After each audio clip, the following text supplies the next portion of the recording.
So you're just chillin' with your umbrella, minding your own business, when all of a sudden, it gets attacked by an SS-18 nuclear missile. Your umbrella is blown to smithereens, and you're very sad. Luckily though, CloneMace built a special device called a brick wall in Blender in just 1 minute, and it successfully defended the umbrella against the nuclear missile. It is easy to make and everyone needs one, so we will now turn the time over to him to discuss how to build the wall.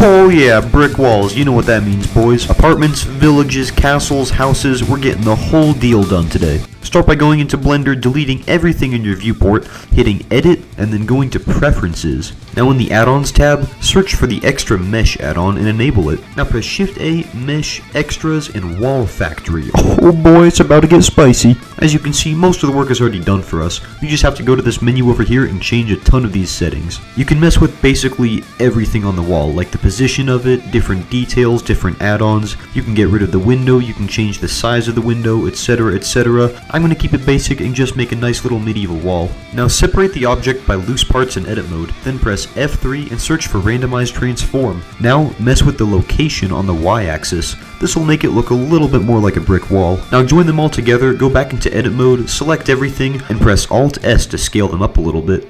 Now go back into object mode, give it a bevel modifier, shade it smooth, and auto smooth it. Now if you give it an image texture, you can UV unwrap it and make it look insanely realistic. I just put on this brick texture and it looked pretty good. I tried the same thing with rocks and it didn't look quite as good, but hey, maybe you could use it for something. And for all you low poly enthusiasts out there, I just gave it a solid gray color and that looked pretty good too. Now if you give it a simple deform modifier, change it to bend, change the angle to 360, and change the axis to Z, you can make it look like a tower. You can also make it taller by editing the wall, but you'll have to redo all the steps from before. And of course, I know what you guys are thinking, we can easily make a castle with just the walls and the towers. So I copy and pasted some stuff, and before you know it, yeah, easy little castle. See, this modifier is so easy to make insane things with. I messed with a couple of the other settings, like stairs and windows and crap like that, and you can make some really funky designs. I also found out that you can make a doorway if you adjust the windows enough, so you already know I had to experiment with that. I tried moving around some of the walls and the faces, and you can actually make a house pretty easily with this, and it looks pretty good. This should be great if you're making like a low poly map for a Roblox game, or if you're trying to get something in the background of a render, because you can get some insane detail just with the way the bricks look.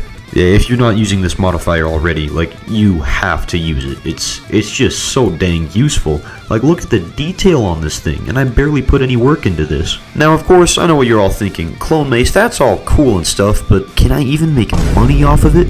Oh, yes, you can! So obviously, I hopped over to the RoDevs Discord server and put it on sale for a pretty cheap price. You know, 50 Robux, because it literally took me 2 minutes to make all this stuff. I don't really want to scam people for my labor. And sure enough, I got a guy interested in the stuff. He was like, yo, can I buy that brick wall, son? And you already know, I was like, oh, of course, dude. I would love your money. So he asked what kind of file it was. I told him it was an OBJ, since that's pretty common for 3D stuff. Sent it over, we got the payment worked out, easy stuff, and I made a quick buck off of it. So not only is this modifier insane for making brick walls and basically anything building related, but of course you can make some really easy money off of it. I made an easy 50 Robux, and that whole model took me probably less than a minute to put together. Just imagine what you could do if you actually put effort into this. You could basically make your own online business with just one Blender add-on. I mean, that's freaking ridiculous. So yeah, I hope you all have a wonderful day, and just remember, whenever your umbrella is getting attacked by a nuclear missile, just use the Blender Wall Factory add-on.